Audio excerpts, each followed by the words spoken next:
BRS party శంకుస్థాపనలు మాత్రమే చేస్తుందని, తాము పనులు పూర్తి చేస్తామన్నారు మంత్రి వివేక్ వెంకటస్వామి.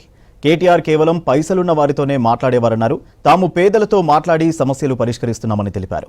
హైదరాబాద్ జూబ్లీహిల్స్ షేక్పేట్ డివిజన్లోని బీజేఆర్ నగర్, అంబేద్కర్ నగర్లో పలు అభివృద్ధి కార్యక్రమాలకు శంకుస్థాపన చేశారు.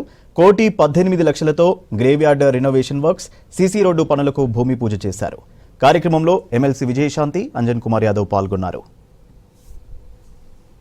ఇంతకుముందు వచ్చినప్పుడు మీరందరూ కూడా ఇక్కడ డిమాండ్ చేసినారు. ఏం డిమాండ్ చేసినారు? సార్ మాకు ఈ శ్మశాన వాటికకి సరిగా చేయాలి. దాన్ని ఎస్టిమేట్ వేసినప్పుడు కూడా 50 లక్షలు అంటే నాకు కూడా కొంచెం ఎక్కువ అనిపించింది. 50 లక్షలు అవుతుందా గవర్నమెంట్లో, ఎందుకంటే చాలా వర్క్స్ నడుస్తున్నాయని. కానీ ఒక నిర్ణయం తీసుకుంది రాష్ట్ర ప్రభుత్వం. లేదు, ప్రజలకు వాళ్ళు ఏదైతే కోరుతున్నారో అది పూర్తిగా చేయాలి. ప్రత్యేకంగా అంబేద్కర్ నగర్ ఉన్నదని చెప్పి 50 లక్షలు శాంక్షన్ చేసి ఈరోజు భూమి పూజ చేయండి. ఇప్పుడే జోనల్ కమిషనర్ గారు చెప్పారు, సార్ 1 మంత్లో మొత్తం పని అయిపోతుంది. సో మీరందరూ కూడా ఇంతకుముందు ఎట్లయితే టీఆర్ఎస్ పార్టీ నుంచి అవుతుండనో శాంక్షన్ లెటర్ చూపించి ఓట్లు వేయించుకుంటుండే. మొన్న అసెంబ్లీ ఎలక్షన్లో కూడా నా కాన్స్టిట్యూన్సీ చెన్నూరులో కూడా 100 కోట్ల శాంక్షన్ ఇచ్చి ఓట్లు వేయించుకునే ప్రయత్నం చేశాను. కానీ నేను వాళ్ళు ఎన్ని అబద్ధాలు చెప్తున్నారు అని చెప్పి నేను అక్కడ ఎక్స్పోజ్ చేస్తే ప్రజలందరూ నాకే ఓటేసారు. ఇక్కడ కూడా అదే పరిస్థితి ఉంటుంది.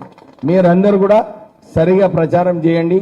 మనకు ఇంకా 3 సంవత్సరాలు ఉంది, ప్రజాపాలన ఉన్నది. రేవంత్ రెడ్డి గారు మన కోసం ఎన్ని పైసలు ఖర్చు అయినా కానీ ఏదైతే సామాన్యుగా అవసరమో అది చెయ్యాలని చెప్పి ఒక సంకల్పన ఉన్నది. సో మనం అందరం కూడా దాన్ని వాడుకోవాలి. ప్రజలకు తెలవాలి ఎట్లా ప్రభుత్వం పనిచేస్తుంది, నాయకులు ఎట్లా ఉన్నారు.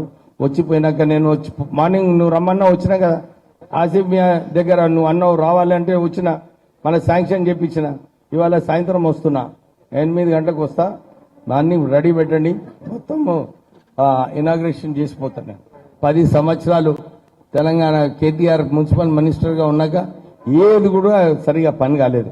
ఖాళీ ఆయన టీవీల ముందు హైటెక్ సిటీ అని చెప్పి ఇండస్ట్రియలిస్ట్ ఉన్నాయి, ఎందుకంటే వాళ్ళ దగ్గరనే ఉన్నాయి కదా డబ్బులన్నీ.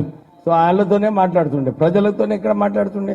ప్రజలతో మాట్లాడుతుంటే మీ సమస్యలన్నీ కూడా పూర్తి చేస్తుండే. సో మీరు కూడా ఈసారి మాకు కూడా కొంచెం ప్రోత్సహించాలి కదా. అది ఎట్లా చేస్తారు మీరు ప్రోత్సహించుడు? ఓట్లు వేపియాలి, వేయాలి, వేపియాలి.